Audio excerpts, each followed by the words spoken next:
Le texto est arrivé un mardi matin alors que j'examinais des propositions d'acquisition pour ma société d'investissement. Sophie, sœur, réunion de famille vendredi, 14 h.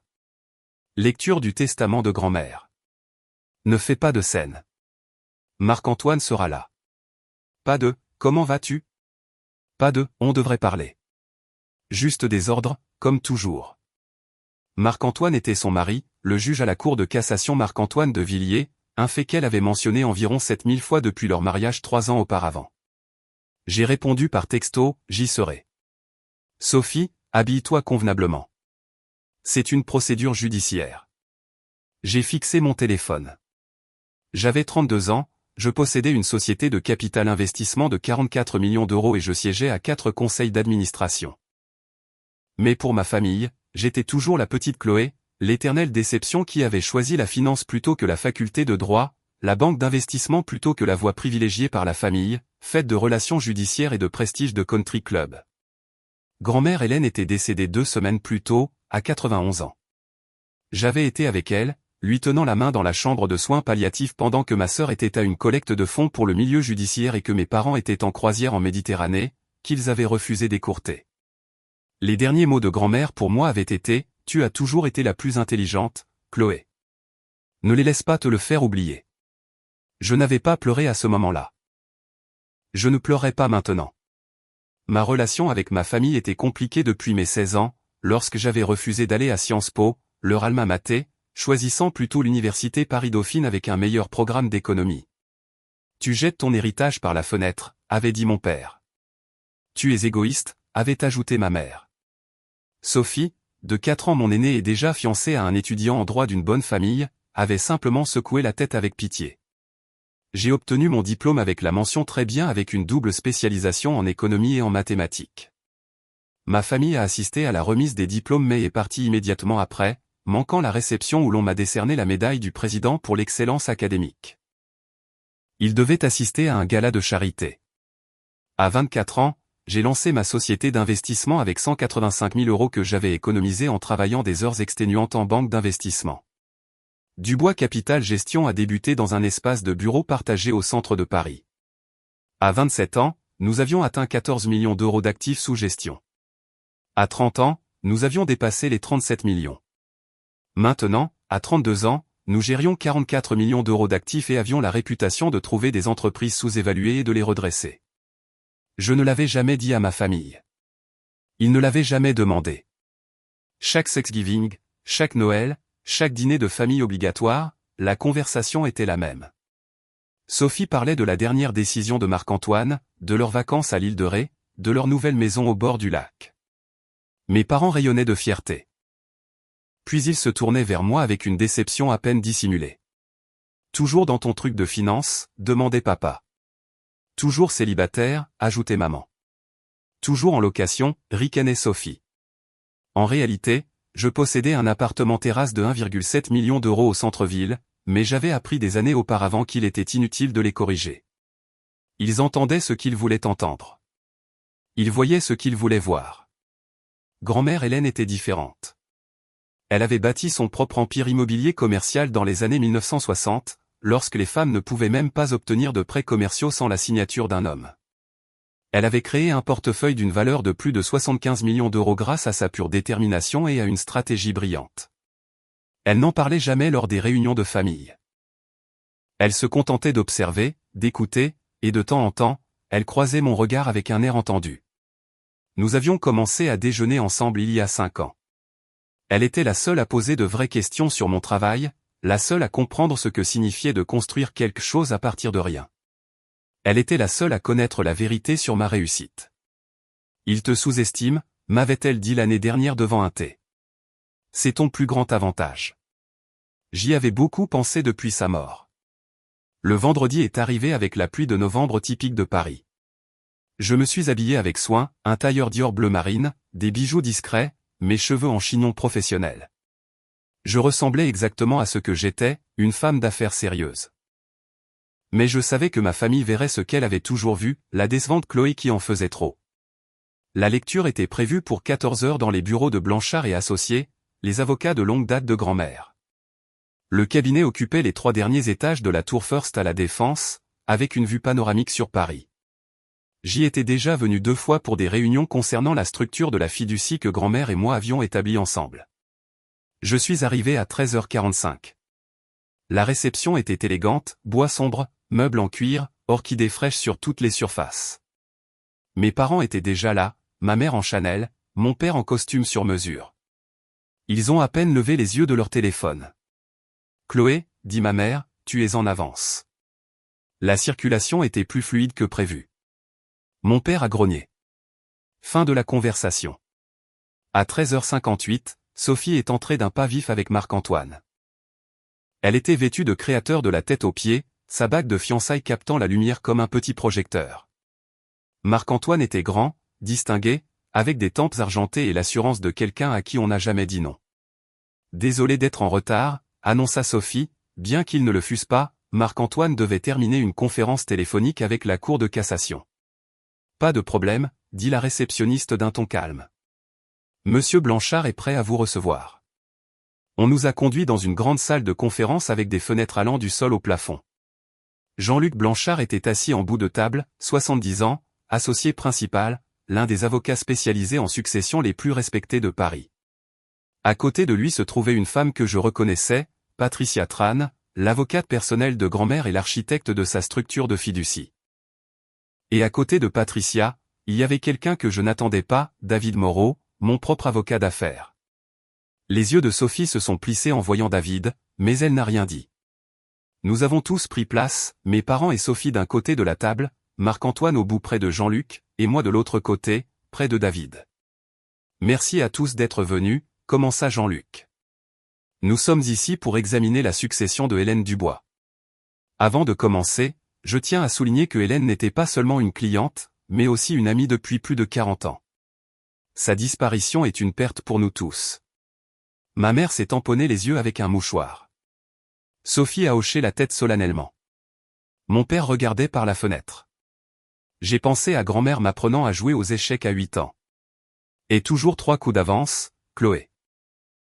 Et ne montre jamais à ton adversaire ce que tu prépares vraiment. Jean-Luc a ouvert un dossier en cuir. La succession de Hélène est substantielle et complexe. L'actif principal est Immobilier Dubois SA, actuellement évalué à environ 77 millions d'euros. Il y a aussi des liquidités, des biens personnels et plusieurs investissements plus modestes. J'ai vu ma mère se redresser. Mon père s'est penché en avant. La main de Sophie a trouvé celle de Marc-Antoine sur la table. Le plan successoral que Hélène a créé est inhabituel mais juridiquement solide, a poursuivi Jean-Luc. Elle a établi une fiducie irrévocable il y a 20 ans, qu'elle a modifiée de manière significative il y a 5 ans. La fiducie contrôle tous les actifs. Pratique courante, a dit Marc-Antoine, sa voix de juge portant une autorité naturelle. Les fiducies évitent l'homologation, minimisent les impôts. Une planification intelligente. Jean-Luc a hoché la tête. En effet. Cependant, la structure de cette fiducie particulière est assez spécifique.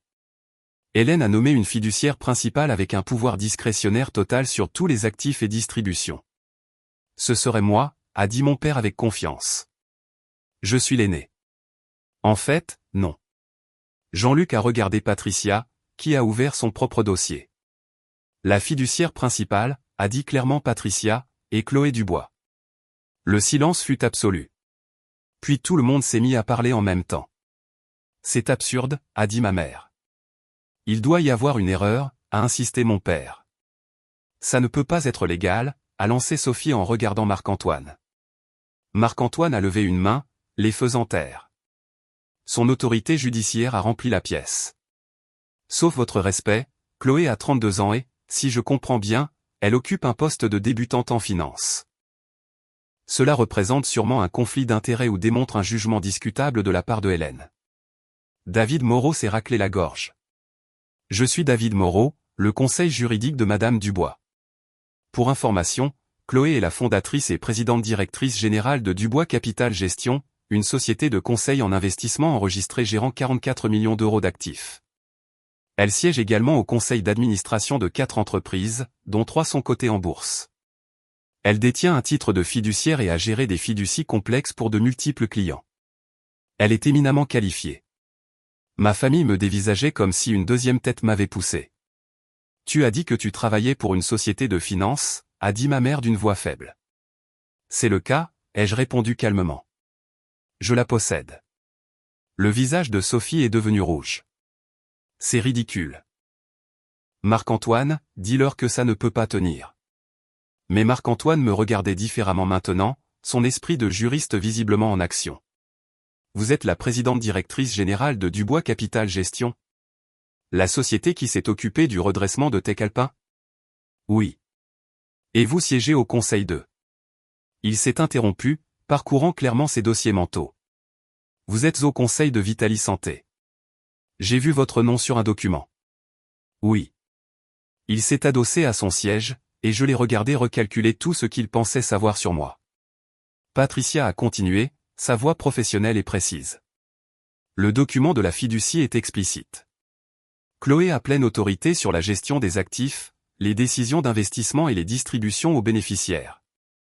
La fiducie prévoit des distributions annuelles à Richard et Suzanne Dubois de 140 000 € chacun. Sophie, vous recevez 93 000 € par an. C'est tout? A haleté ma mère. Sur une succession de 77 millions d'euros, la fiducie donne la priorité à la croissance des actifs et aux dons de bienfaisance, a expliqué Jean-Luc.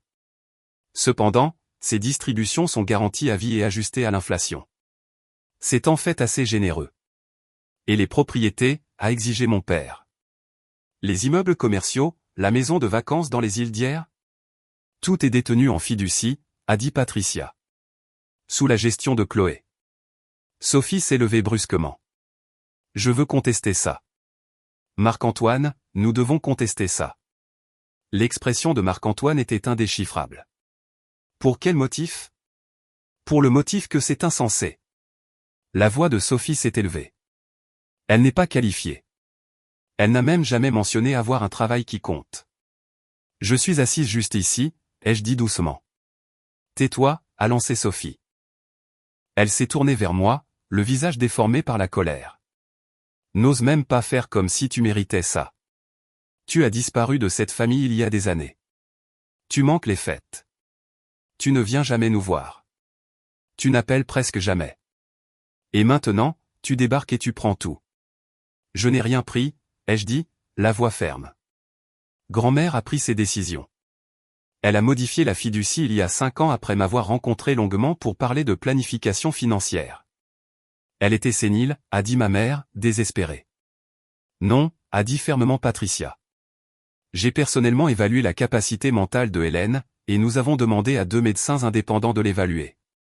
Elle était parfaitement saine d'esprit. Elle savait exactement ce qu'elle faisait. Jean-Luc a sorti un autre document. Hélène a également laissé des lettres personnelles. Chloé, celle-ci est pour vous.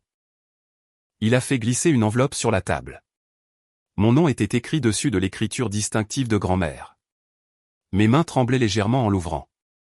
Très chère Chloé, si tu lis ceci, c'est que je suis parti et que ta famille est probablement en pleine crise de nerfs collective. Tant mieux. Ils en ont besoin. Tu as passé toute ta vie d'adulte à être sous-estimé par des gens qui auraient dû te célébrer. Je les ai regardés rejeter tes réussites, dénigrer tes choix et te traiter comme une déception secondaire. Ça me brisait le cœur à chaque fois. Je te nomme fiduciaire principale parce que tu es la seule à avoir la sagesse, l'intégrité et la compétence pour gérer cette responsabilité. Mais plus important encore, je le fais parce que je veux qu'ils te voient enfin, te voient vraiment. Tu as bâti un empire à partir de rien pendant qu'ils dépensaient leur héritage et se mariaient pour le prestige. Tu es resté humble pendant qu'ils se vantaient. Tu as continué à apprendre pendant qu'ils se reposaient sur leur diplôme. Ne les laisse pas t'intimider. Ne les laisse pas te culpabiliser. Tu as mérité cela par ton caractère, non pas en étant né la première ou en te mariant bien. Aussi, il y a quelque chose qu'ils ne savent pas. Quelque chose que je ne leur ai jamais dit. Vérifie les documents de la fiducie pour Dubois Holdings SARL, page 47. Je pense que tu trouveras cela intéressant. Je t'aime, ma douce. Rends-moi fier, ce que, bien sûr, tu fais déjà. Grand-mère, je l'ai lu 2 fois, les yeux me brûlant. Je ne pleurerai pas devant eux. Je ne le ferai pas, qu'est-ce que ça dit, a exigé mon père. C'est personnel. Laisse-moi voir. Sophie a tendu la main vers la lettre. Je l'ai éloignée. Non. Patricia me tendait déjà un épais dossier. Les documents complets de la fiducie. Tout ce dont vous avez besoin est ici.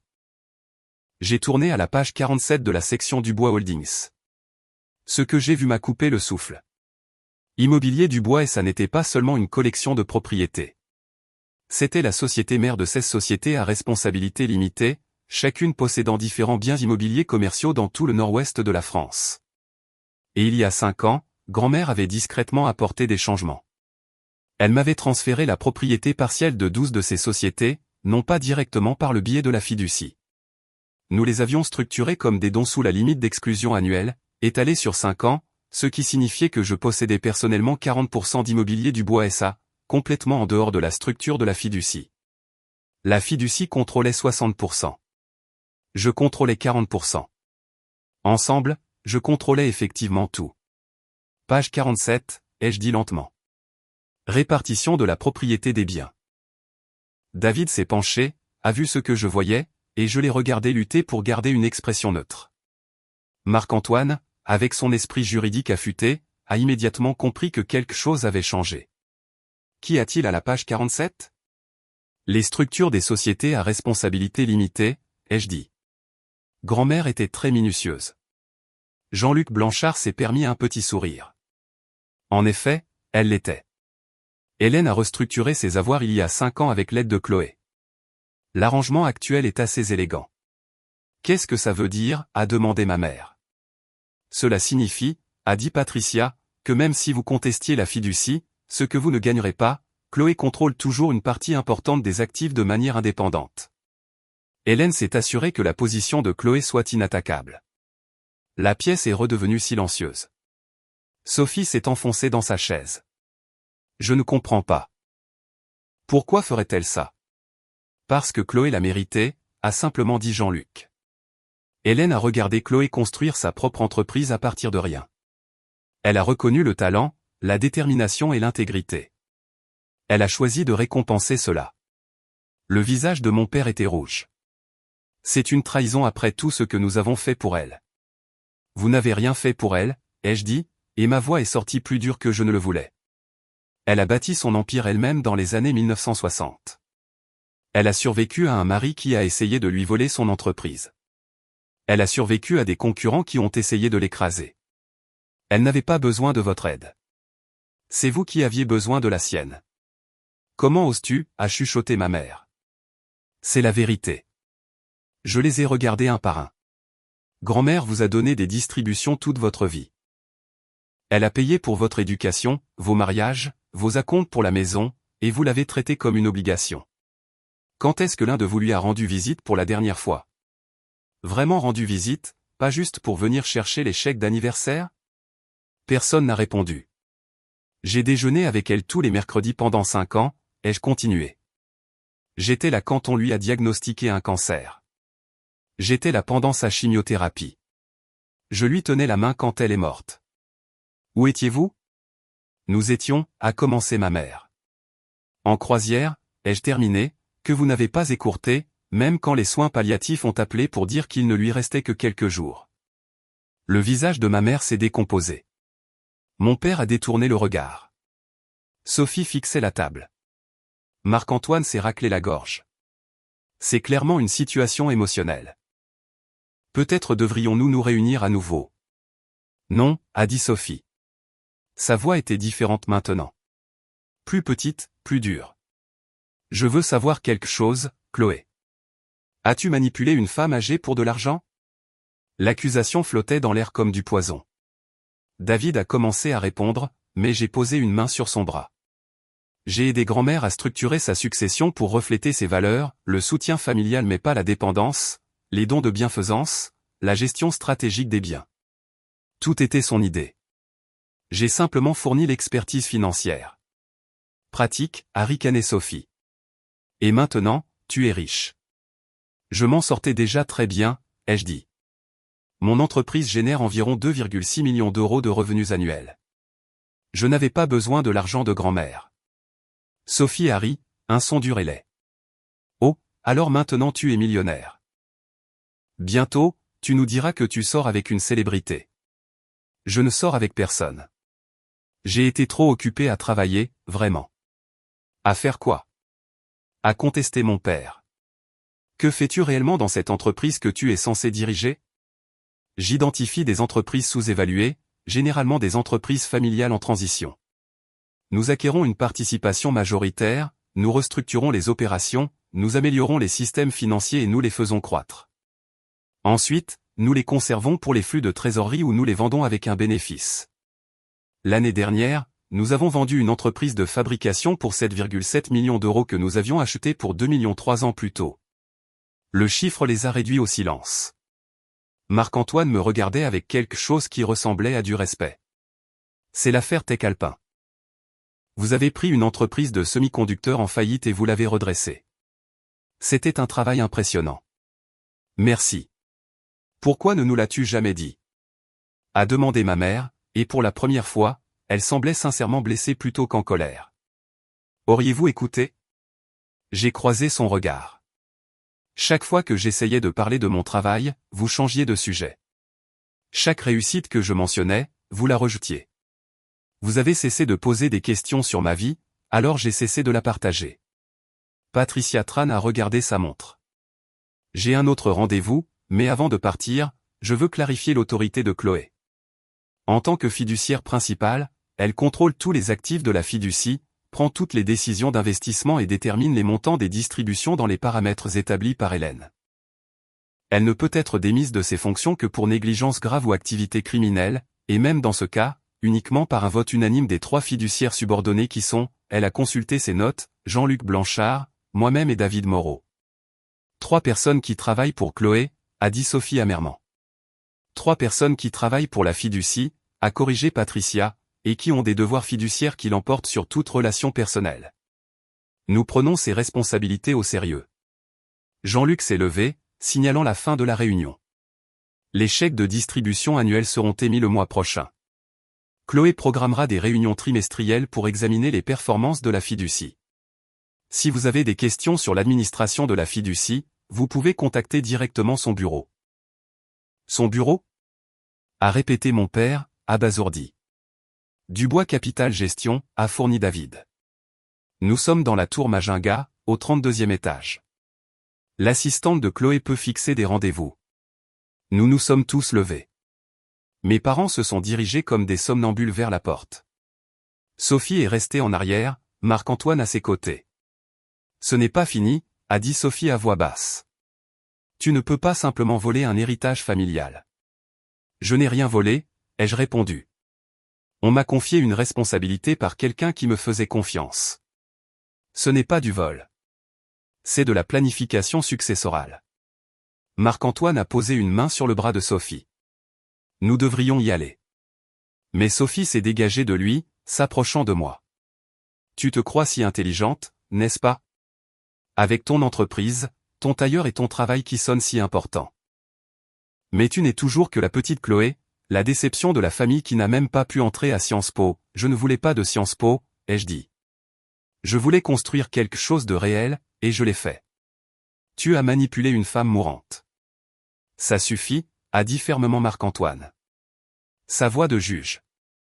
Sophie, c'est une accusation que tu ne peux pas prouver et que tu ne devrais pas faire. Les documents de la fiducie sont légaux. Les transferts ont été documentés. Les qualifications de Chloé sont légitimes. C'est terminé. Sophie a regardé son mari, choquée, trahie. Puis elle m'a regardé à nouveau, et ce que j'ai vu dans ses yeux était quelque chose que je n'avais jamais vu auparavant, la peur. Pas de moi exactement, mais de ce que je représentais, la prise de conscience que la hiérarchie familiale sur laquelle elle s'était appuyée toute sa vie venait de s'inverser. Elle s'est retournée et est sortie sans un mot de plus. Marc-Antoine s'est arrêté à la porte. Pour ce que ça vaut, Chloé, je suis désolé. Nous aurions dû faire plus attention. Puis il a suivi sa femme. Quand la pièce s'est vidée, je me suis rassise lourdement. Jean-Luc, Patricia et David sont restés. Ça s'est passé à peu près comme prévu, a dit Jean-Luc d'un ton sec.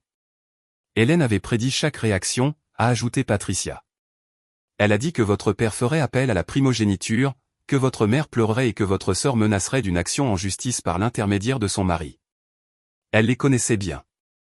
Elle vous connaissait mieux, a dit Jean-Luc.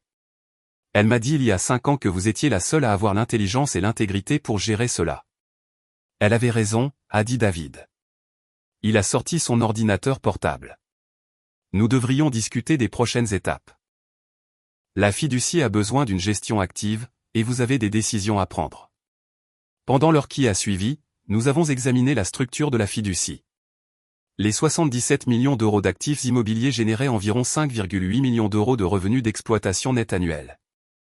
Après les distributions familiales et les frais de fonctionnement, il restait environ 4,5 millions d'euros par an pour le réinvestissement et les dons de bienfaisance. Grand-mère avait spécifié qu'au moins 15% du revenu annuel de la fiducie devait aller à des œuvres de charité soutenant les femmes dans les affaires, l'accès à l'éducation et la recherche sur le cancer. C'était un minimum de 865 000 euros par an.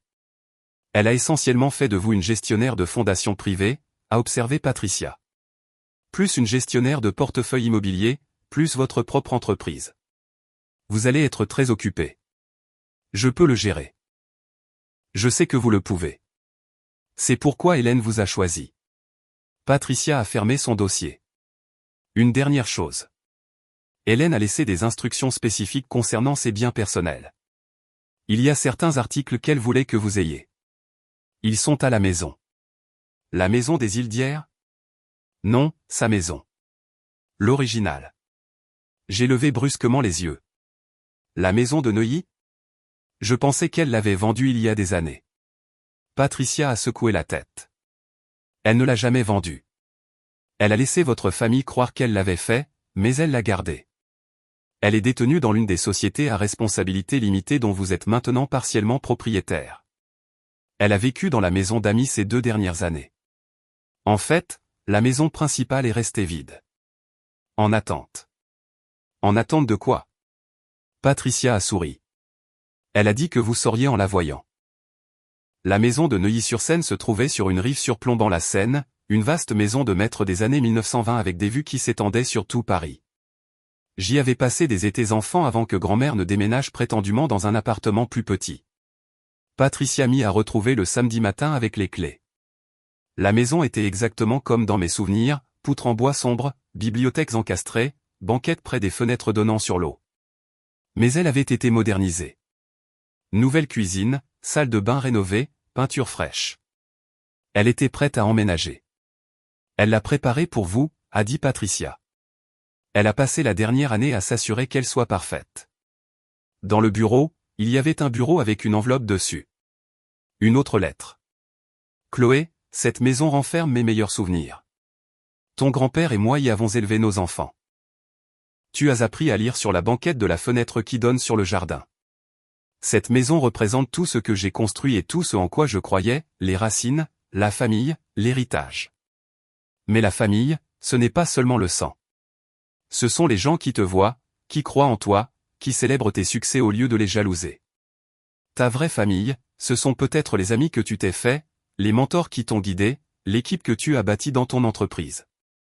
Cette maison est à toi, vraiment à toi, elle n'est pas détenue en fiducie.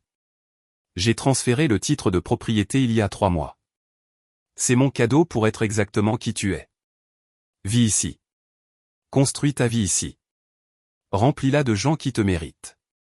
Post-scriptum, pardonne-leur si tu le peux. Non pas parce qu'ils le méritent, mais parce que garder de la colère ne fera que te blesser. Ce sont des gens imparfaits qui ont fait des erreurs. Ne laisse pas leurs erreurs définir ton avenir. Mais n'oublie pas non plus qui tu es. Tu es la fille qui a obtenu son diplôme avec mention très bien, qui a bâti une entreprise à partir de rien, qui s'est assise auprès d'une femme mourante parce que c'était la bonne chose à faire. Tu n'es pas la déception de la famille. Tu ne l'as jamais été. Tu as toujours été l'histoire d'un succès. Ils n'ont simplement pas pu le voir. Avec tout mon amour, grand-mère, j'ai parcouru les pièces vides, les imaginant remplies de meubles, de vie, de l'avenir que j'avais été trop occupé pour planifier. La maison valait au moins 2,1 millions d'euros, peut-être plus, avec la vue et l'emplacement. Grand-mère m'avait tout donné, pas seulement de l'argent et des biens, mais la validation, la reconnaissance dont j'avais passé 15 ans à prétendre ne pas avoir besoin. Je me tenais dans le bureau, regardant la scène, et je me suis enfin laissé pleurer. Lundi matin, je suis arrivé à mon bureau et j'ai trouvé 17 appels manqués de ma famille. Je ne les ai pas rappelés. Mardi, ma mère s'est présentée à mon bureau. Mon assistante, Rachel, m'a appelé pour me prévenir. Votre mère est ici. Elle est insistante. Donnez-moi 5 minutes, puis faites-la entrer. Quand ma mère est entrée, elle semblait plus petite en quelque sorte, plus âgée. Elle s'est assise en face de mon bureau, le même bureau où j'avais négocié des contrats de plusieurs millions d'euros, et a joint les mains. J'ai réfléchi à ce que tu as dit, a-t-elle commencé. Sur le fait de ne pas rendre visite à grand-mère, de ne pas poser de questions sur ta vie. J'ai attendu. Tu avais raison. Nous avons cessé de faire attention. Nous avons fait des suppositions. Elle a fait une pause. Je suis désolé, Chloé. Je suis désolé que nous n'ayons pas vu ce que tu avais accompli. Je suis désolé que nous n'ayons pas été là quand tu avais besoin de nous. C'étaient les excuses que je voulais depuis des années, mais elles arrivaient trop tard et semblaient trop calculées. Merci d'avoir dit ça. Pouvons-nous? Elle a hésité. Pouvons-nous recommencer à zéro? Pouvons-nous essayer d'être une vraie famille? Je ne sais pas, ai-je dit honnêtement. Je veux croire que c'est possible, mais ça va prendre du temps. Et ça va nécessiter un vrai changement, pas seulement des mots. Elle a hoché la tête, les larmes aux yeux. Viendras-tu au moins à Noël? Sans attente, sans pression. Viens juste. J'ai pensé à la lettre de grand-mère. Pardonne-leur si tu le peux. Je viendrai, ai-je dit. Mais j'amène mon équipe du travail. Ils sont ma famille, aussi. Ma mère a tressailli mais a hoché la tête. Bien sûr. Nous serions ravis de les rencontrer. Après son départ, je suis resté assise à mon bureau, regardant la photo sur mon étagère, grand-mère et moi à la remise de mon diplôme universitaire, toutes deux rayonnantes. Elle avait conduit 5 heures pour être là alors que mes parents étaient partis tôt. Mon téléphone a vibré. Un texto de Sophie. Marc-Antoine dit que je te dois des excuses. Il a raison. Je suis désolé. J'ai été horrible. J'ai fixé le message pendant un long moment avant de répondre, accepter, mais ça va prendre du temps. Sa réponse est venue immédiatement. Je comprends. 3 mois plus tard, je me tenais devant la première cérémonie annuelle de remise des bourses de la Fondation Famille Dubois. Nous avions attribué 865 000 € à 15 organisations soutenant les femmes entrepreneurs, les étudiants de première génération et la recherche sur le cancer. Mes parents étaient dans le public. Sophie et Marc-Antoine aussi. Ils avaient assisté à chaque réunion trimestrielle de la fiducie, posé des questions intelligentes et commencé lentement à me traiter comme la professionnelle que j'étais. Ce n'était pas parfait. Nous n'étions pas une famille de films de Noël, mais nous essayions. La maison de Neuilly était maintenant entièrement meublée. J'y avais organisé Noël. Le réveillon du Nouvel An aussi. Mon équipe de Dubois Capital s'était mêlée à mes réunions de famille maladroites, remplissant les pièces de rire et de véritables conversations. David Moreau, Patricia Tran et Jean-Luc Blanchard étaient devenus non seulement mes conseillers, mais aussi mes amis, les personnes dont grand-mère savait que j'aurais besoin pour naviguer dans cette nouvelle réalité. Et chaque mercredi, je rendais visite à la tombe de grand-mère avec des fleurs fraîches, et je lui parlais de la semaine, des performances de la fiducie, des entreprises que nous avions acquises, des bourses que nous avions attribuées, du processus lent, douloureux et plein d'espoir de reconstruction des relations familiales. Mais surtout, je la remerciais de m'avoir vu quand personne d'autre ne le faisait. D'avoir cru en moi quand je croyais à peine en moi-même. De m'avoir appris que le succès ne consiste pas à prouver aux autres qu'ils ont tort. Il s'agit de se prouver à soi-même qu'on a raison. La fiducie vaut maintenant 83 millions d'euros et continue de croître. Dubois Capital Gestion gère 59 millions d'euros d'actifs. Je siège à 6 conseils d'administration et je suis le mentor de 3 jeunes femmes qui lancent leur propre société d'investissement. Ma famille perçoit ces distributions, assiste aux événements de la fondation et a cessé de qualifier mon travail de « ce truc de finance ». Il m'appelle Chloé maintenant, pas la petite Chloé. Il pose de vraies questions et écoute les réponses. Ce n'est pas tout ce que je voulais, c'est plus que ce à quoi je m'attendais. Et chaque fois que je regarde le titre de « fiduciaire principal » sur les documents juridiques, que je me promène dans la maison de Neuilly ou que je prends une décision concernant l'héritage de grand-mère, j'entends sa voix. Tu as toujours été la plus intelligente, Chloé. Ne les laisse pas te le faire oublier. Je ne l'oublierai jamais, grand-mère.